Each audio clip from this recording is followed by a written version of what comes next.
going on, everybody? Happy Monday to you all. I'm Nick. I don't know if you know that. I don't know why I keep introducing myself. Because what if somebody is new listening? I guess. Yeah. Anyways, I'm Nick. I'm your host of this show, joined by my producer, Chrissy. Chrissy, how are you? Good. How are you? How was your trip? You know, it was good to be home. I was home in Wisconsin seeing the fam. And always nice to... I love Wisconsin in the summer. I wish I'd like to get back there more in the summertime. It's quite delightful. Thunderstorms, bonfires, a real treat. A true summer. A true summer vibe. True summer vibes. Well, we're going to keep this intro brief, but a couple things I want to say. First off, I want to speak to my Ask Nick audience. I got to say, you know, obviously, for those of you who have been following this podcast for a while, you've kind of noticed this kind of format we have. Our Monday Ask Nick episodes, when Bachelor's on, we're, you know, our Tuesday kind of Bachelor theme stuff, and then our kind of flagship main show, which is our very interesting, thought-provoking guests, from personalities to experts and et cetera, et cetera. But I got to say, when it comes to an Ask Nick episode, it's probably one of my favorite. It's my favorite. Yeah. I hope that you guys get a lot of benefit from it and enjoyment out of it.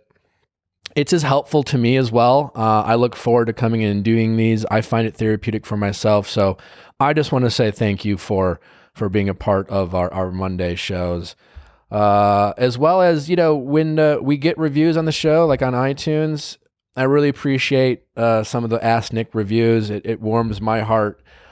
So if you guys do have the time, if you're listening to this and you feel so inclined to go over to iTunes and give us a review regarding the Ask Nick episodes, especially if it's 5 stars. And if it's just brief, it doesn't have to be long. Could just be something real quick, or maybe just give the stars. I just want to say I would really appreciate that. I hope that's okay to say. And I just want to say thank you for listening. And yeah, I really, this show means a lot to me. And it really means a lot when people post it on their social and they share it and they write and say they've told their friends.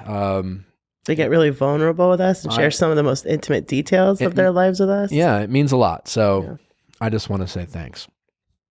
And then I do have an announcement to make about a project I've been working on personally. I floated it out there before. It's now out. It's now available. I decided through the summer and quarantine, I was looking, what could I do? What would be fun? People have always asked me, would I ever write a tell-all about my experience on The Bachelor? Ooh. And I was like, nah, that's not really for me. It seems it's too one-sided. It's like, you know, I don't know. It seems a little... Not your jam. Not my jam. And then I thought to myself, well, there's these recap podcasts out there, like The Office Ladies and things like that. And then HBO Max made my season available on HBO Max. So if you are out there and you want to watch it. And I thought, well, wouldn't it be fun to maybe recap my season 3 years later? Having 3 years gone past, the emotions are a lot less personal. And so I was like, oh, I'll just recap it. I'll do this thing. And I didn't want to do it on the Viall Files because I like the format that we have and I didn't want to insert it that way. And then I had this idea. I'm like, well, what if I ask some of the women from my season if they want to be a part of it? Kind of fill in the gaps. All the women? Like all the women. So I did that. You know, I thought, well, it would be kind of fun to do a tell-all, but I don't want to just tell my version. I would like to tell my version, but then have them kind of fill in the gaps of things that I might not even be aware of. So I asked a bunch of the women from my season if they want to be a part of it. They all said yes. That's amazing. And so there's 10 episodes. I've already we've finished 8. Did Vanessa say yes? Pardon me? Did Vanessa say yes? Yeah, Vanessa said yes. That's the last one's Vanessa. And I got to say, it's good. And it's like the first honest conversation we had, and we recorded it. And it was... And you're probably able to separate from all that. It was, you know, we had a conversation. I asked her, and then we had a conversation. You know, she's like, she wanted to talk, and it was good. But we've never really had this conversation. It's been 3 years, and we have a very... I think productive and nice conversation, but there's certainly some honest takeaways. So it's going to be available. I'm launching a Patreon. It's launched. I'm recording this beforehand, but it's out now. You can find the link on my Instagram in my bio. I'll be promoting it, and I'm sure some of the women will be sharing it as well. So the episode 1 is me and Angela. Angela, I sent home night 1, and we have a fun conversation about that. You should have sent her home. And that episode 2 is with the wonderful Alexis. We kick episode 3. I have a very honest conversation with Corinne, the bouncy castle, and all about her experience. That was a lot of fun talking to Corinne. Raven, episode 4. Jasmine, Taylor, to talk about all things the 2-in-1 in New Orleans. Yeah. Taylor and the Corinne drama, episode 5. Jasmine, episode 6. I finally get some answers of why she choked me. That actually was a lot of fun talking to Jasmine. Jasmine's the one doing Vanderpump Rules too. Is she? I don't know. But anyways, I was like, who should I ask for this episode? And I was like, no, Jasmine. She choked me. She choked me. And I gotta say, I had a ton of fun talking to Jasmine. Danielle Malpe, episode 6. Rachel Lindsay for Hometowns. I haven't recorded the Fantasy Suite episode because I've recorded episodes with those 3 women involved, and I thought it'd be kind of weird. I might just do it on my own. Yeah, do it on your own. Just kind of talk about my perspective in that week.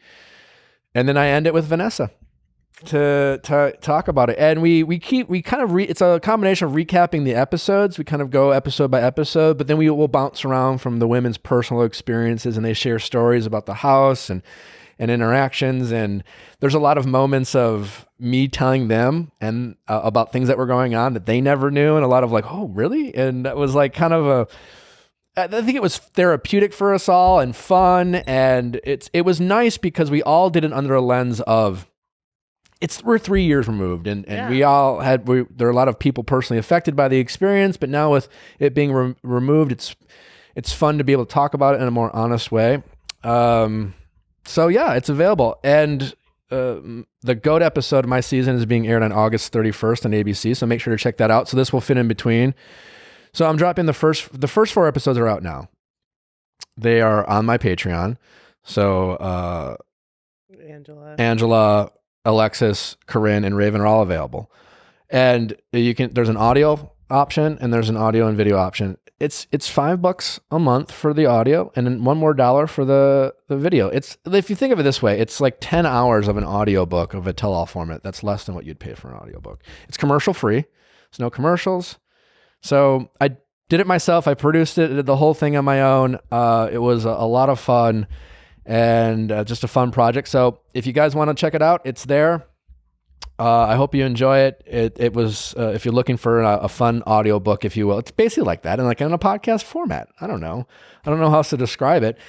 If this thing works out, we'll keep, I think my partner, my friend Kyle, who's kind of a part of it, he was my roommate at the time, and he has some stories as well. So I may just end up starting recapping other things on like Netflix, things that are trending, just like my random thoughts on TV if the people who are subscribing enjoy it, and we'll just see where this project goes. But the first 4 episodes now, I'll be dropping episode 5, Taylor's episode, in the middle of the month, this month, so like in 2 weeks.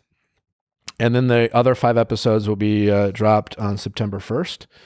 Right after the episode of on ABC airs. So that will be Jasmine, Danielle, Rachel, Fantasy Suite, and then the big one with Vanessa, which I don't have time for all this and skating. It's good. And seeing your family. Guy. We recorded them all in 1 week.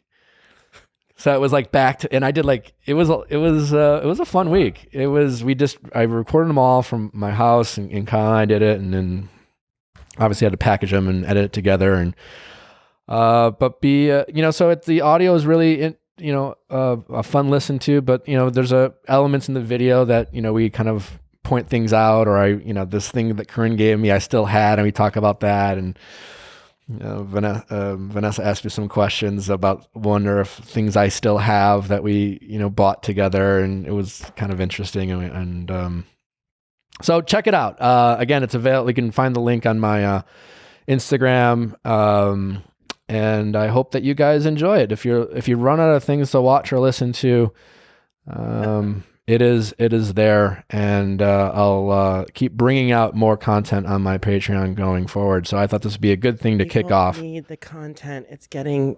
Content's getting low out there. Yeah. So it's good that you're making new stuff. So I hope you guys enjoy it. Maybe no one will listen to it. I don't know, but I think you'll want to. I do. Yeah.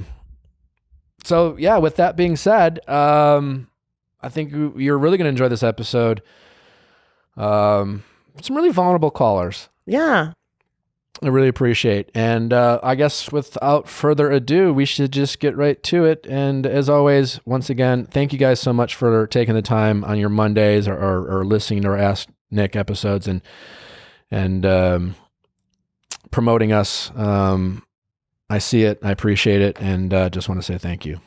Do you like cooking? I love cooking. Oh my God. That was aggressive. But you know what I hate doing? I hate going to the grocery store. Especially now. I do. I don't like. I gotta have to have my lines, and then I have to have my hand sanitizer, my mask, and then I just don't like doing it. I like just having it there. Sanitize everything when you get home. Well, I'll tell you what. Hello Fresh is making that worry go away, just because they deliver delicious meals right to my door that are very easy to make in just 30 minutes, or even sometimes 20 minutes, with delicious, quick recipes that are healthy, delicious, and very easy to make. HelloFresh cuts out stressful meal planning and grocery store trips. Don't I know it? So you can enjoy cooking and get dinner on the table in just, like I said, 30 minutes. You can save up to 28% by using HelloFresh versus your grocery store shopping tips. Honestly, I didn't even realize that I was saving that much because I'm bad with my finances, but that makes a lot of sense now that I'm thinking about it. Yeah. I just loved it so much for the convenience.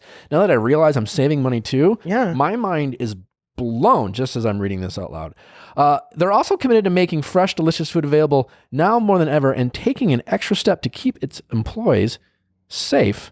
Well, that's nice to know. HelloFresh donated over 2.5 million meals to charity in 2019, and this year is stepping up their food donations amid the COVID virus crisis. So you also are supporting a company that's supporting everybody else out there. HelloFresh's pre-portioned ingredients mean there's less prep for you and less food for waste. Ooh, you say it so seductively, Chrissy. I mean, it's food. Food is kind of seductive. Isn't it? I think it is. Isn't it? Oh, so good.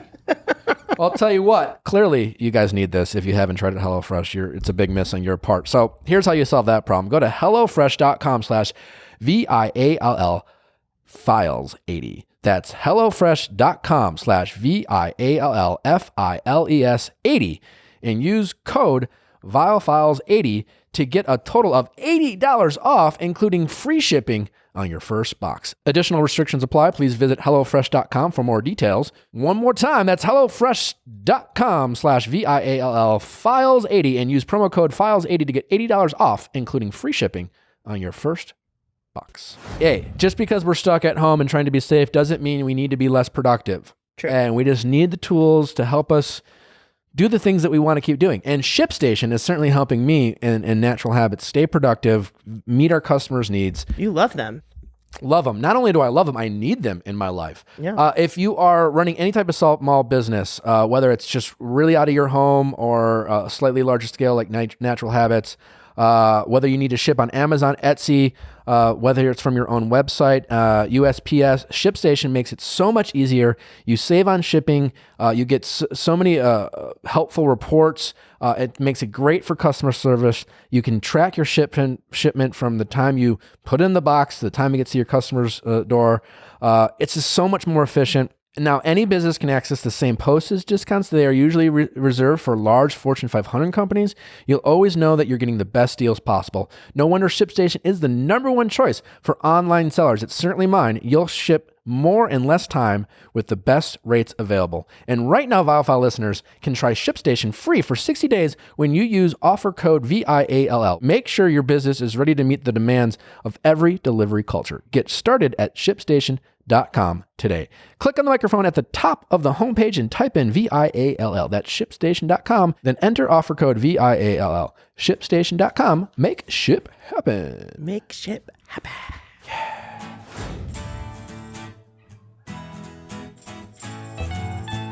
Question time with Nick.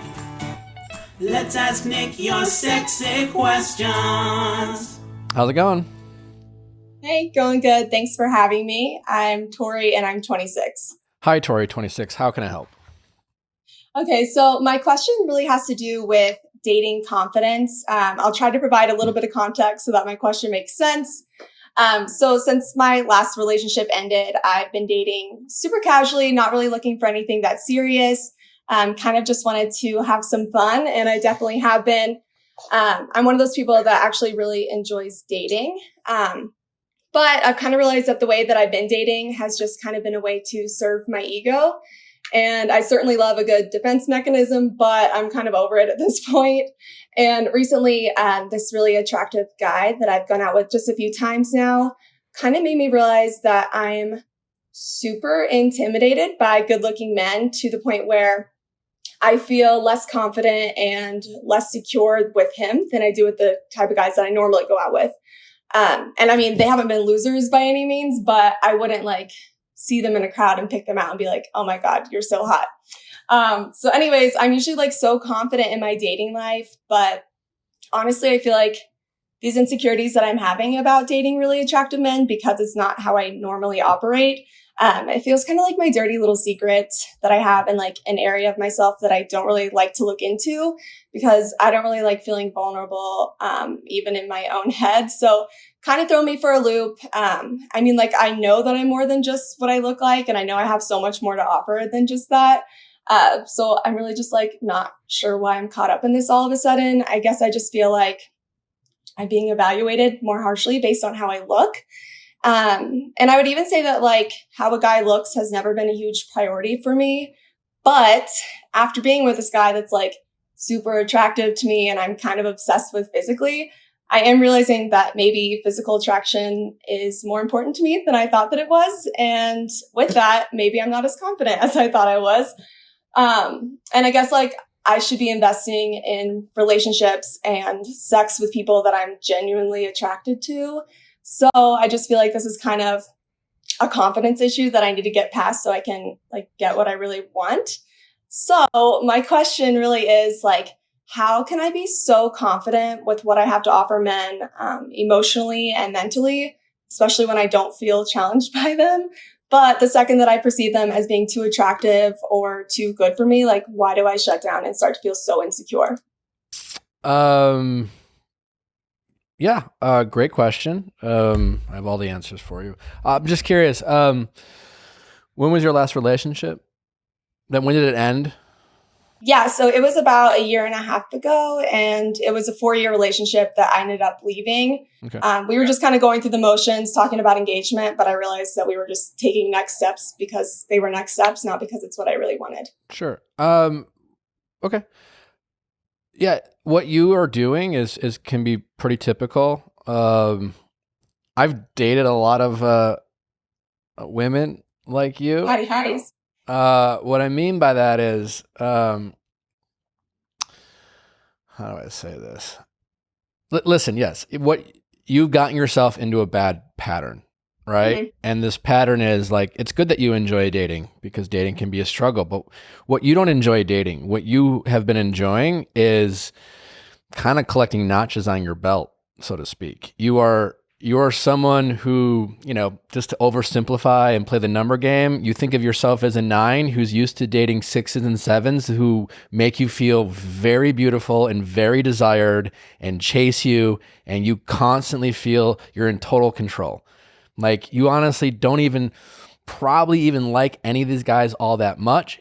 What you like is how they make you feel about yourself, because they're constantly pining for your attention and affection, and they quite literally and or figuratively praise the ground that you walk on, so to speak. And that, like you said, that has filled your ego with a lot of confidence, but it's a false sense of confidence in terms of, and so then you meet this guy who you're physically attracted to, and quite frankly, he's probably not all that special. What he is he makes you, like when I say I've dated a lot of women like you, is that like I've dated a handful of women that are quite beautiful, I think are great, and they're wonderful. And then they meet me who don't think I'm all special or anything. What I am is I'm not like a lot of guys they've dated before, because they've expressed this to me, is I'm not worshiping them off the bat. I'm figuring out whether I like them or not. I'm trying to get to know them. I don't act all in immediately like a lot of the other people. They're used to going on dates, and I'm sure you are as well, after the first date. And every first date with these guys that you're used to going on a date they're like, oh, I had such a great time. When can I see you again? You're amazing. And you've come to expect this, right?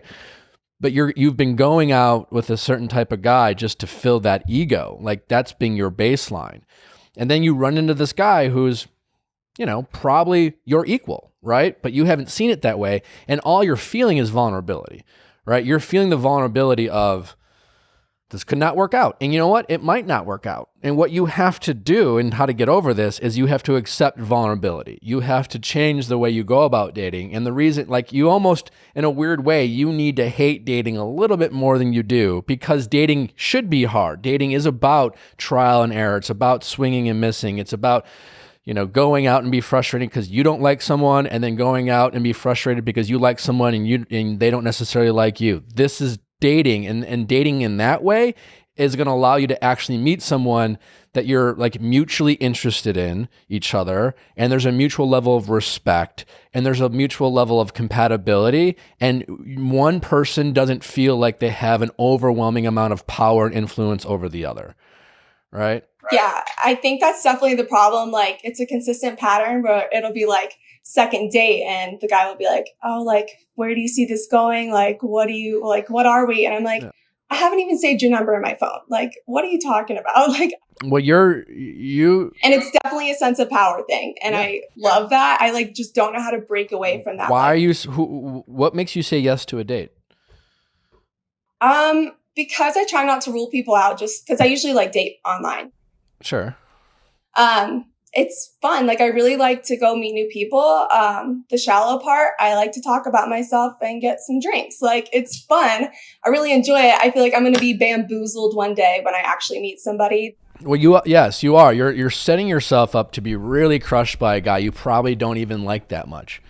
Yeah. Probably. But all he really is someone who you're going to end up chasing this guy and get upset. Like, this one guy you're talking about, I don't even know, like, what you like about him is that you're physically attracted to him and that he's not obsessed with you. That's all you really probably know about him. And quite honestly, that's also not a reason to fall for someone. I mean, it's good that you reckon, you're physically attracted to him, right? But you got yourself caught up in a situation where he makes you self-conscious only because you're so used to being in control, right? So you need to reevaluate how you go about going on dates. Maybe you've had your fun, that's good, right? But you need to, you seem self-aware, that's good, right? But now you need to maybe pre-select dates that you go on. Be like, what do I like about this guy? What do I really like? Can I see myself going out with this guy? And stop. You've become addicted to this kind of attention that these guys are giving you. Yeah, I knew you were going to give me some harsh feedback, but you're not wrong. Yeah, you really are setting your, that's not the confidence. It's kind of sometimes when I tell my peers on social media, sometimes the positive comments are just as harmful to your mental health as the negative ones, because the positive comments give you a false sense of confidence. And then all of a sudden, someone comments, you're a shitty loser, and it will destroy the person who's just used to positive reinforcement. But that's false positive reinforcement. And that's the same way. You've kind of set yourself up for getting this you feel confidence, but it's all kind of fake. It's based off of people filling your ego and guys praising you, and then you don't even appreciate. You've gotten used to it, something you've come to expect. And you need to kind of check yourself. Yeah, for sure. I mean, that's a reason that I called in, because you always give the tough love. I'm a recently new listener. But the people in my life are always being like, oh, you're so confident. I wish I could be more like you, blah, blah, blah. And I'm like, but I'm not always, but I'm almost branded as this person who just has it all figured out. And I'm like, I really don't. You probably are confident in a lot of ways, but there's definitely, listen, we all have our insecurities, every single person. And the people who truly are confident are people who can recognize that and put it out there. So it's good that you recognize that you're feeling this way, but you are setting yourself up for some major disappointment, and you are setting yourself up for chasing someone that makes you feel insecure because you're trying to validate your ego, not necessarily your heart, because all you know is that they make you feel, confused and worried, and you're not used to that. And why don't you like me? I've definitely dated girls like you, and and they'll tell me like, oh, I'm just used to these guys doing this and this. And I'm like, listen, I like you. You're great. I see you as my equal, but like, I don't know yet. We'll see. I'm trying to get to know you. I don't worship you. I think you're beautiful and funny and smart, but like, I don't know if we're compatible yet. Let's keep hanging out. And it has affected some of my relationships with these girls where I just like, that's been the turnoff for me, where it's just, I can tell they're expecting some level of praise. And I'm like, I'm looking for someone who wants to be my equal. I'm not looking to, constantly fill this like constant need for praise and validation. Like I'm all for like, fulfilling your love language that might be like words of affirmation, but like sometimes it feels almost a little unhealthy and a little too much. And and it seems like you're expecting me to like do what some of these other guys made you feel, guys that you didn't want to date, guys that you left. I've had this happen before. So you need to really be aware of that. And it's good that you are, but you need to stop. You need to reevaluate what you're saying yes to in these dates. Okay. Yeah. I mean, like, I totally agree. It's been fun, but like, I know like eventually I've got to start taking like who I date seriously, because I do want equal. Like I want somebody that challenges me, and like my biggest turnoff is being able to walk all over people, but it's also like what I'm initially like go after, because I do like that control and that power. Yeah, it's like being addicted to sugar and knowing you're going to feel shitty, but you just still eat it because it gives you some sort of instant gratification. And so you need to stay away from that. When you go out with dates, you should wonder, am I nervous about this person not liking me? For you, that should be a good baseline for saying yes to a date. Like, who knows? Like, you may end up meeting them and like hate them and find them obnoxious, and but you should have a sense of nervousness about them liking you. You're literally kind of the opposite from a lot of the people who call in, who I say like you need to expect more than just having a guy like you, but you're kind of the opposite. You're the exception in this situation. But there are people like that also. I think I'm the fuck boy. Pardon me? So I think I'm the fuck boy in most of my dating situations. Yeah, I mean, again, what you've gotten obsessed with this. Your ego is really kind of taken over. You've become obsessed with this. Yeah, you're collecting notches on a belt like a fuckboy would, for sure. What you're doing now is definitely a path to nowhere. Yeah, it's not serving me. It's really just like serving my ego. So I'm like really aware of that, but I like just don't know I don't know how to shut that part of me off. Well, being aware of it's a good start, but you just have to, again, with this guy, just try to get to know him. Stop trying to evaluate why you like him, and just get to know him. See where it goes. I can promise you that if you start making him feel like he is doing something wrong by taking things slow because he's not moving at the pace some of these other guys have moved at, you will push him away. Okay. I actually wrote into your Instagram, Ask Nick, like 2 weeks ago and asked about the same question. You responded, and you said, like, if you keep acting like you're not good enough for them, eventually they're going to believe that. And that I was is like, true. Okay, Yeah. He's right. So I asked him out on a second date, and we ended up like having a great time. Great, yeah. But it's like I have these like momentary moments of like, you know what, like I can do this. Why do I feel like I'm not good enough for these people? But then like I guess my inner like shell will come out, and like my inner insecurities. I'm like, damn, like that's true. And there's a balance. You want to be vulnerable with the people you date, but maybe not in that way in the first couple dates. You constantly don't want to be like, I don't know, you're too hot for me. Like, what is that? Like, beauty is in the eye of a beholder. Like, for all you know, like you're his like physical sexual napalm. You don't know. Like, you're a pretty girl, and to some guys you are probably the perfect girl, and the other guys are like, yeah, she's pretty, but she doesn't do it for me. That's everyone. So you got to stop being so obsessed with your own physical appearance. And then, you know, if a guy says he finds you attractive, just believe him. Okay. You know, Easy enough. all right. I think you're gonna be okay. But yeah, it's a good thing you've addressed it, but you definitely need to police yourself. Okay. I will work on it. You gotta be okay with being hurt. Yeah. Well, I'll get started. All I'll right. try my best. All right. Best of luck. I really appreciate your time. My pleasure. All right. Bye-bye. Bye. How's it going? I'm good. Thanks. How are you? Good. What's your name? My name is Heather and I am 34. Hi, Heather. How can I help?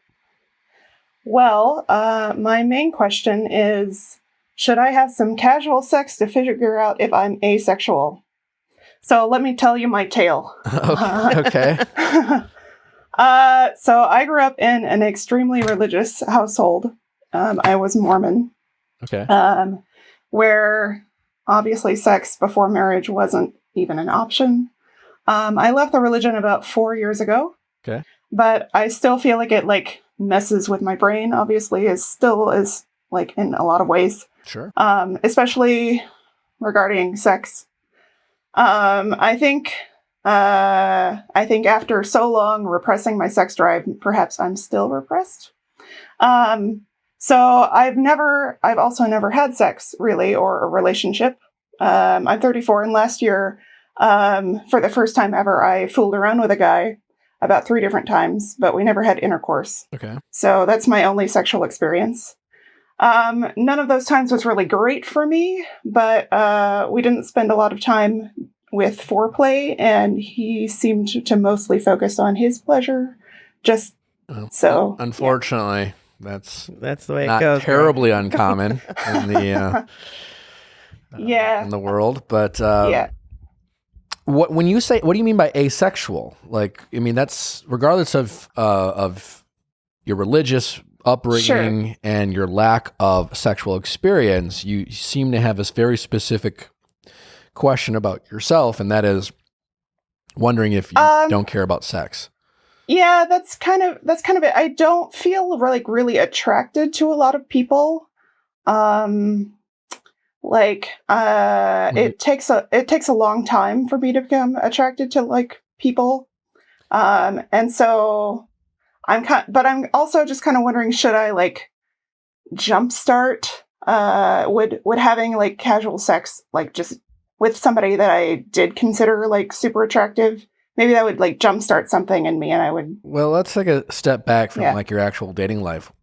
Sure. When you're watching TV or movies or walking around in the world, who are you attracted to? Like, are you certain you're attracted to men? Could you be attracted to women? I have thought about that, but I've never been attracted to a woman that I am aware of. What do you mean you thought about that, but you've never been attracted to a woman that you're aware of? Because clearly, I'm assuming your religion had very strong opinions about homosexuality. Oh, absolutely. No, I've never I've been attracted to men before. When I am considering like, oh, I should have sex with people. Like men seem to be like what I'm drawn to, but probably not women. Yeah. Okay. Yeah. I mean, I don't think you need to go have a bunch of sex to figure out if you're asexual or not. I mean, you can probably watch porn and figure it out just as easily. You know what I'm saying? Like, you can just try to consume, like, evaluate your sexuality and what turns you on. I mean, TMI, but do you masturbate? I do. So that's another thing. So when I masturbate, like I don't usually get off just with myself. Like I have to use a vibrator. Okay, that's not uncommon. That certainly doesn't make you asexual. What do you think of? My question is, what are you thinking about when you're doing that? Not too much. I don't have a fantasy, I guess. I think you're thinking about something you're not it's a weird conversation to bring my mom into it, but my mom used to always say, well, here we go. There's a segue. My mom would always say growing up, because she'd always ask me, what are you thinking about? And I'd be like, nothing. And she's like, you can't think about nothing, which is true. And so regardless of, so when you're masturbating, you are definitely thinking about something. So next time you do that, think about what you're thinking about. Think about what turns you on. The fact that you are masturbating by yourself would lead me to believe, without being any sort of sexual expert whatsoever, that you're not asexual. The fact that it might take you longer to want to be physical or intimate with anyone does not make you asexual. You work at a slower pace, and there's nothing wrong with that. You're a sexual free agent. You know what I'm saying? Like your world is your oyster in terms of what you can be and what you might be and what you are attracted to, and there's no right or wrong answers. And so think of it that way, of kind of like this sexual free agent of like, I have all the choices in the world, and I'm excited about the journey to figure it out. And just try to be present with your thoughts, whatever they are, when you're watching TV or watching movies or reading a magazine or watching porn. What is it that you find attractive? And then whatever that is, go down that path and explore it more and see if that's what you really are turned on by, or maybe it's just like a weird kink. I don't know. When you masturbate, think about what you're thinking about when you masturbate. You definitely don't need to go fuck a bunch of guys or women, whatever you're attracted to figure out whether you're whether your sex drive is there or not, if that makes sense. I think there's other things you can do prior to that to figure out what you are open to. If you want to experiment, by all means, go for it. But I don't think you need to force the issue in that department before you're ready. I see. Okay. So I guess your advice is just so yeah, think about what I'm thinking about when I'm masturbating, and then watch a lot of porn. Well, if you wanted to oversimplify it, sure. But my general advice is be present with your thoughts, especially when you are thinking about what you're attracted to. When you're having these thoughts and you're wondering about whether you're asexual, just think about what you're thinking about. You are thinking about something. Maybe when you're masturbating, you are thinking about like what you want for dinner. I don't know, but you are thinking about something. You know what I'm saying? Like, so next time, if someone were to ask this question a week, you'd have an answer for them. Well, when you're like, well, I don't really think about anything. That's not true. Your mind is not going blank when you're masturbating. I'm certain of that. There's a reason why you're masturbating, right? Or are you really just doing it because you think you're supposed to? Well, so I started after leaving the church. So for a long time I didn't. And I started doing it because I felt like I should, like not that I should, but like that I wanted to explore this area of myself. So that's kind of why I started, was to just explore my options and see what was going on. I think you should keep doing that, right? I mean, generally that's my advice to you, is to then when I say you're a sexual free agent, you really are. It sounds like so much of your life was tied up into the church that you were a part of. You've now left, and you're really getting to know yourself all over again, especially your sexuality. Just keep an open mind to all the possibilities. But my gut tells me you're not asexual. You're just trying to figure out what it is you have an appetite for. Okay. All right. Thanks. All right. Best of luck. Thank you. All right. Bye-bye. How's it going? Hi, I'm Sarah. I'm 40 years old. Hi, Sarah. How can I help? Well, my husband had an affair. I'm sorry. I just found out about a month ago. We were having issues before, which down to the affair. I didn't realize it was because of an affair, but basically he was being really distant, for months and months. And I called him out on it in January, and he kind of said that he thought maybe he wanted to separate, he wanted a divorce, but then he was really up and down for months. I eventually told him that I couldn't take the up and down anymore, and he had to get an apartment before April 1st. So he got an apartment March 15th. March 16th, COVID lockdown happened, so he never moved in and was home. We have 2 kids as well. Okay. So he was home that whole time. Most of that time, he kept saying he wanted to work on things, and he knows he's all in, all of that. And then the end of May, beginning of June, when stuff started opening back up again, he was up and down a lot again. And then basically I said at that point, no, you're going to have to go because I can't take the up and down anymore while you figure this out.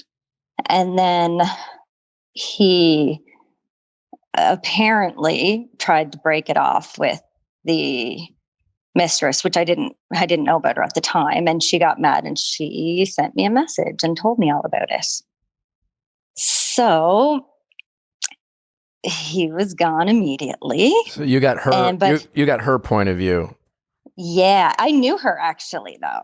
I knew her. I've been to her house. I've had drinks with her. Before you got her message, you didn't know who she was, though? You just knew? No, I knew her. I knew her. Like, I've talked to her. Like, she was a coworker of his. So when you found out about the affair, you knew who it was? Yeah. Oh, yeah. Well, we were Facebook friends. She messaged me on Facebook. That's how she told me. Okay. Yeah. So I knew her. Like, we weren't best friends or anything, but I definitely had met her many times. And so like, what did she say? She said that they were having an affair since October and that they were in love and he was going to leave me for her. Because I think she was mad that he had broken, and she sent me a bunch of messages between them and all of this and that. I do believe him that he tried to break up with her and everything based on. I mean, I believe that based on the fact that now she's mad and she wants revenge. Sure. Yeah. Yeah. So, but yeah, it was, now he like immediately when I called him out on it, burst into tears, started saying he's so sorry. He wants to make it work with me. He knew it already. That's why he broke it off with her. And basically I just don't, like, I don't know how you ever get over something like it was 8 months of lies, and like he actually was ready to leave the marriage. But now he's like bending over backwards trying to make everything right with me, like down to like I wanted him to have a vasectomy, and he called to get a referral for that, and like bending over backwards doing a ton of stuff, buying me gifts and like doing stuff for the kids, doing stuff for me. Like it's anyway. So what is what's your question? I guess I have a few, like, do you think it's black and white? I guess, first off. Do I think what's black and white? Is this a deal that this is a deal breaker? That's entirely, there's no right or wrong. You know, there's no absolute fact. It's all, whatever. It's all about what you want, right? Which I know is sometimes hard to figure out. My guess is it's like, yeah, you wish you could make it work. You got your family, you have your kids, but you don't know if you can ever really trust them again. And well, exactly. Is it better to just cut your losses now than try to fix something that's broken and can't be mended?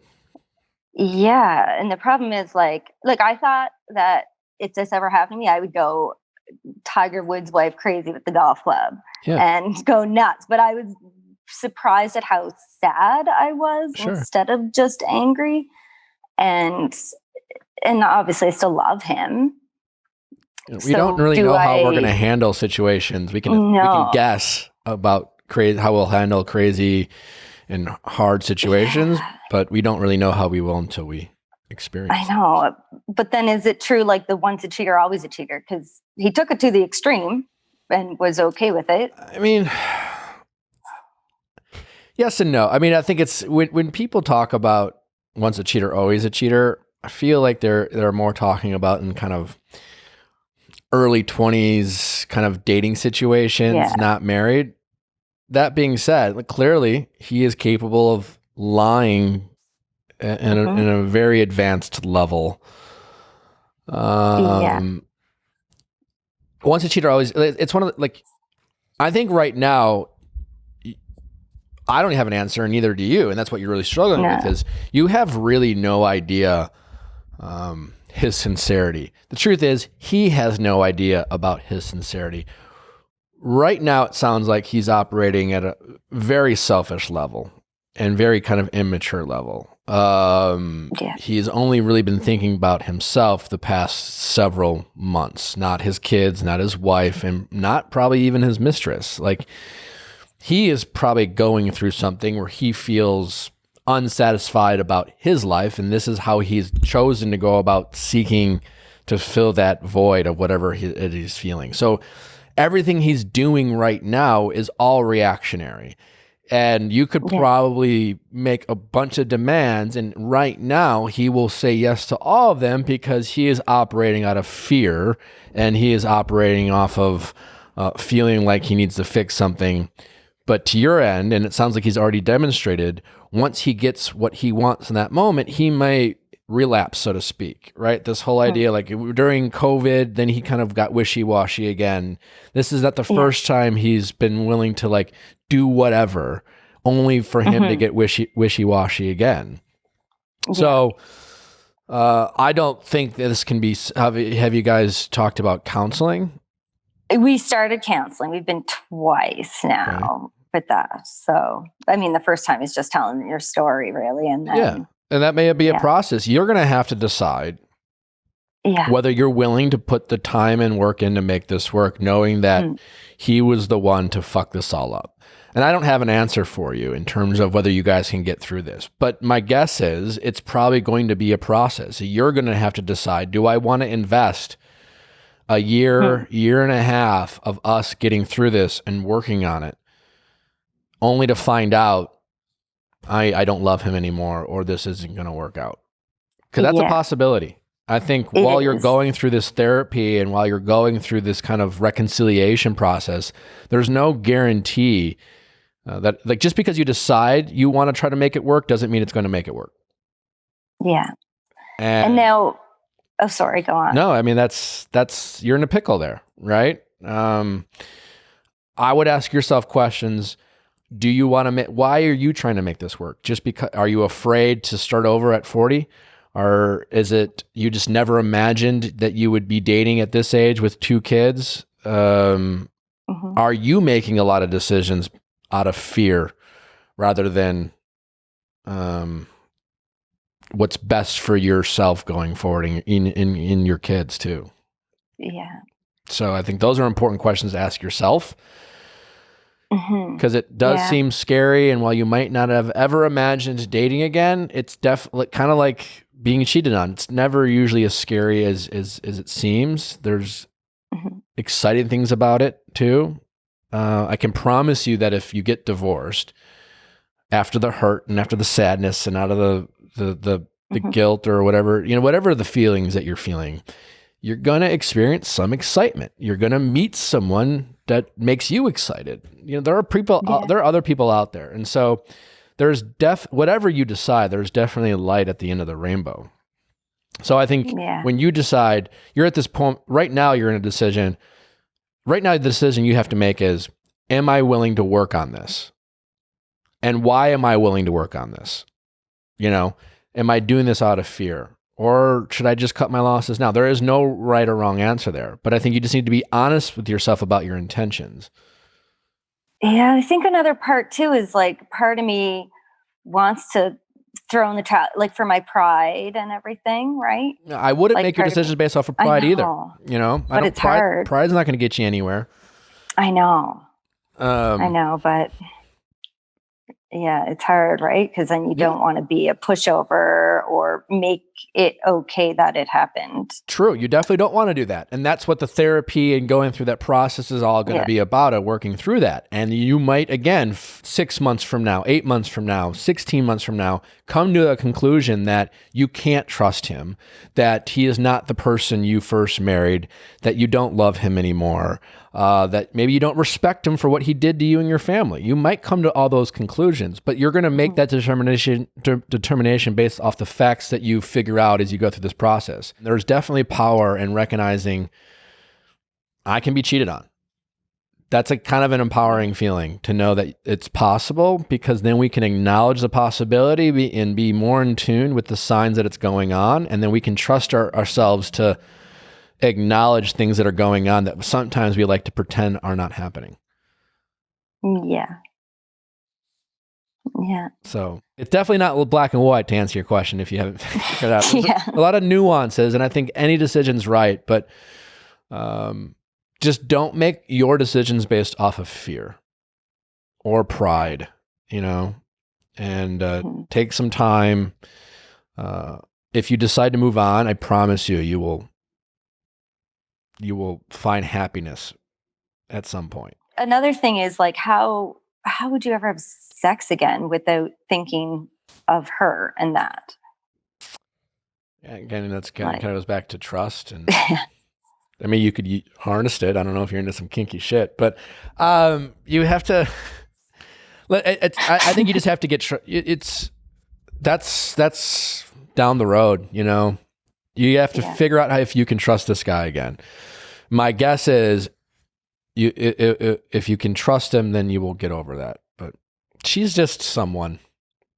And quite honestly, make sure you cut her out, because she sucks. I mean, it's not, again, I've said it wasn't her fight. It wasn't her responsibility to protect your relationship, your marriage. That was his. But she knew you the whole time. And then she selfishly decided to Facebook message you to try to fuck his world up. She sucks. Yeah. Like, she knew you were in this the whole time. She had no problem doing what she was doing. So cut her out. I ran into her partway through this. I didn't know they were having an affair. He was with her the night before, and she came up and hugged me, and she's a shitty human being who only cares about her own well-being. Yeah. So just cut her out. Thank you. Yeah. Yeah. She is a disgrace. Yes. And she gets no points for reaching out to you and telling you the truth. She wasn't looking for the truth. She was looking for revenge. She sucks. Yeah. Do whatever you can to void her out of your life. And your husband should be on a very tight leash when it comes to trust and honesty. And I would have very little expectations of him right now.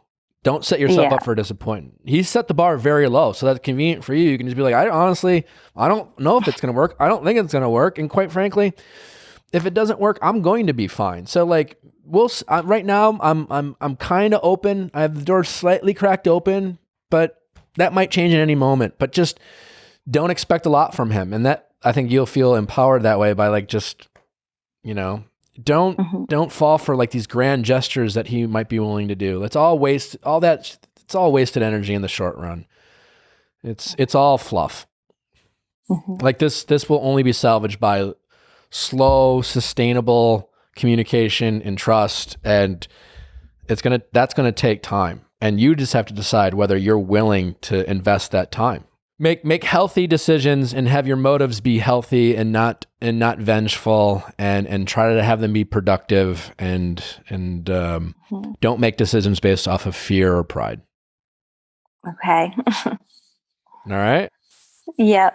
Let us know what happens. It's going to be okay. I promise. Okay. I promise. I think it's a good start. You just be in the right headspace, and when you have your bad days, just try to get through it. But as long as you're not afraid to change things up, I think that's going to put yourself in the best possible case to make the right decision. Because whatever that decision is, I'm a little afraid, but that's okay. I'll get there. It's okay to say that, but just don't make decisions based off of fear. Okay. It's normal to be afraid, but ask yourself, when you want to make a decision, is this the easiest way? Am I saying this because I'm just afraid of taking a risk?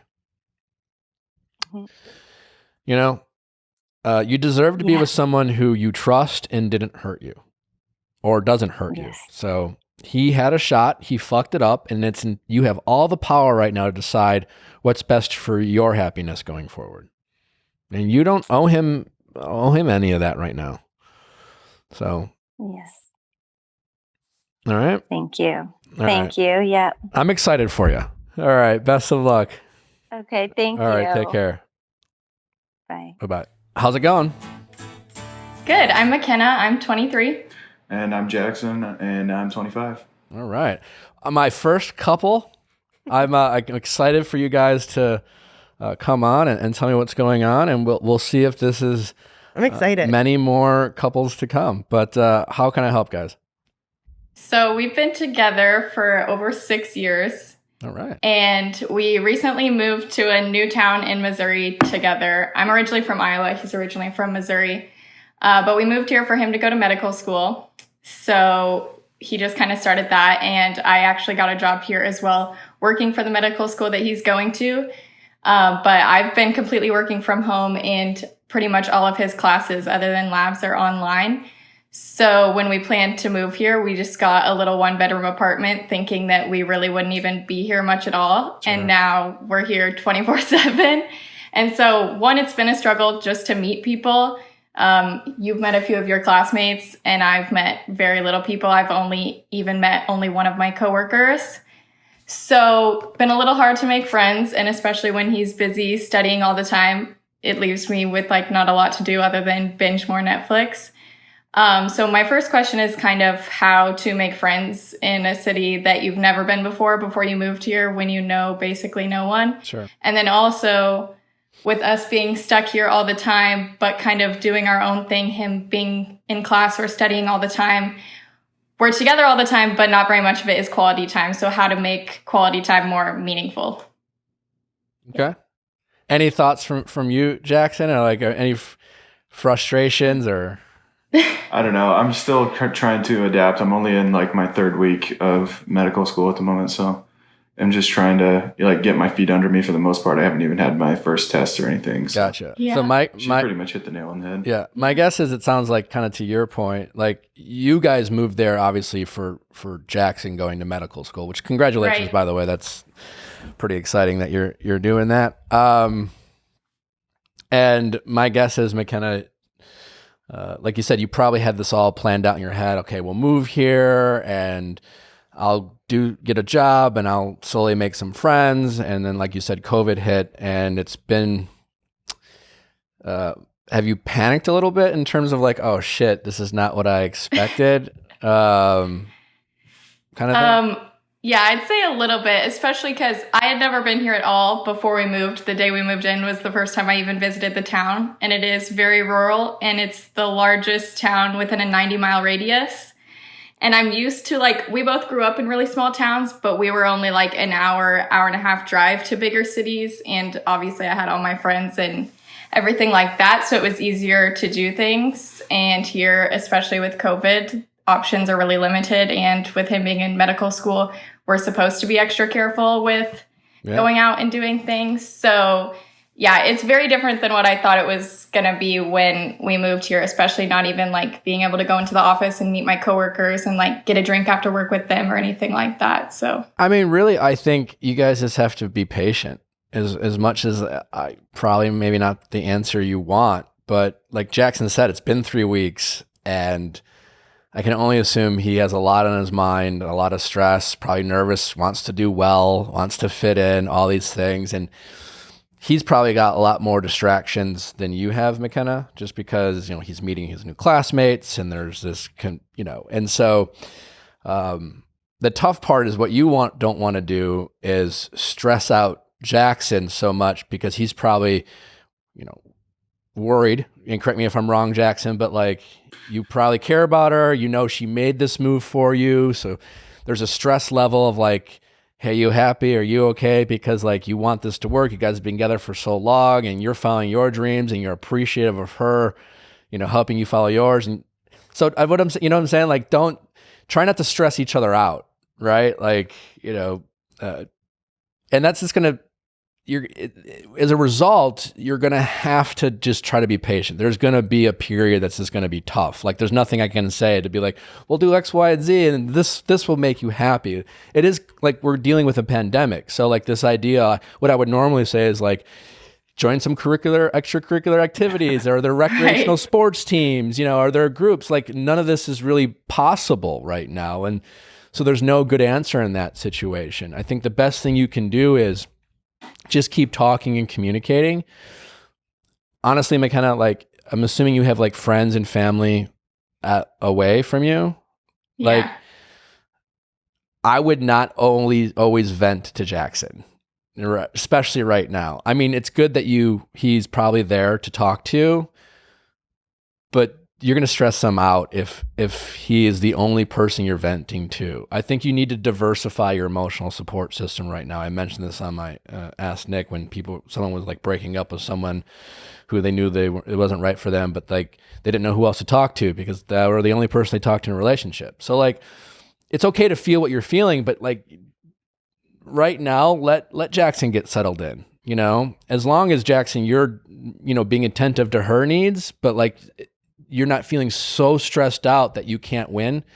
It's just like, I want to focus on school, but she's not happy and I feel guilty about that. You know what I'm saying? That's just a slippery slope that's going to go nowhere fast.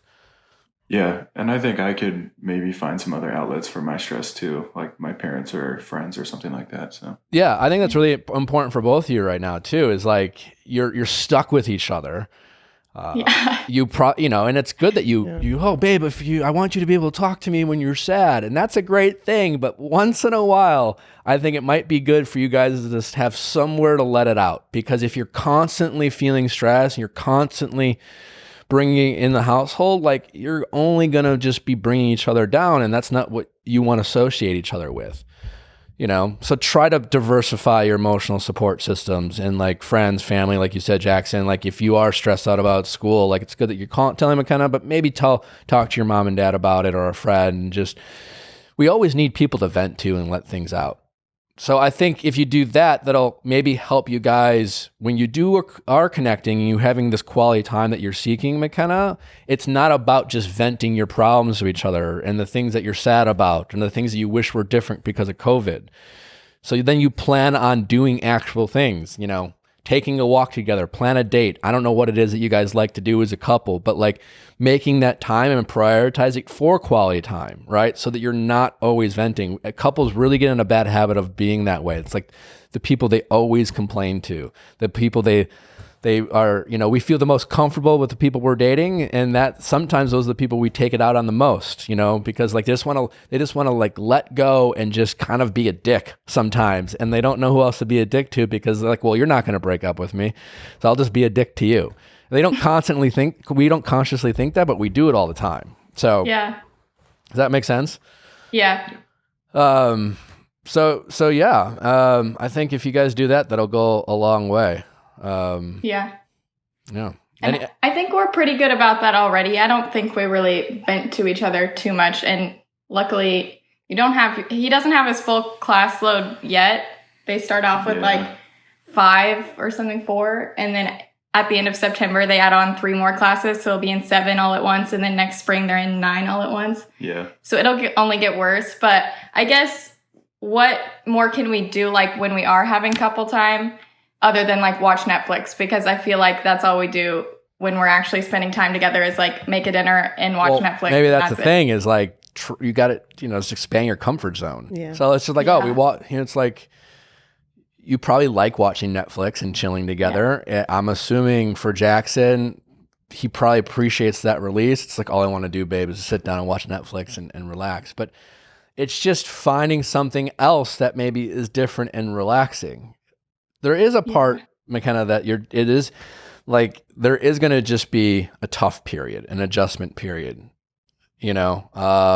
probably more for you than Jackson, because Jackson has the benefit of being distracted with his other stresses. Mm-hmm. Take the Netflix outside. Yeah. Switch it up. Take it for a picnic. Go make it romantic. Sit outside in a park. Like, if you want to watch the Netflix and released, and go and do something like that, that'll change it up and make it a little bit more romantic for you guys. What are other things you guys enjoy? Man. A lot of stuff you can't do with COVID Yeah, about, honestly. I was going to say, normally our summers, his parents have a condo down in the Ozarks in Missouri. So normally our summers, like we go there. We lived in Colorado for like 6 months before we moved here. So that was really fun. But there's obviously most of our activities aren't. As we adjust as a society, people are coming up with new creative things. I think there's like this drive-in movie theater in LA that people are starting to go to, which is just kind of different and fun. And it's still like watching, old movies, but just that of like planning something and getting out of the house can be a benefit. Make a list, what do you guys like to do? But there's a level of patience you're going to have. Unfortunately, and you can give yourself a break. It's not, you're going to have to adjust. It's going to take some time.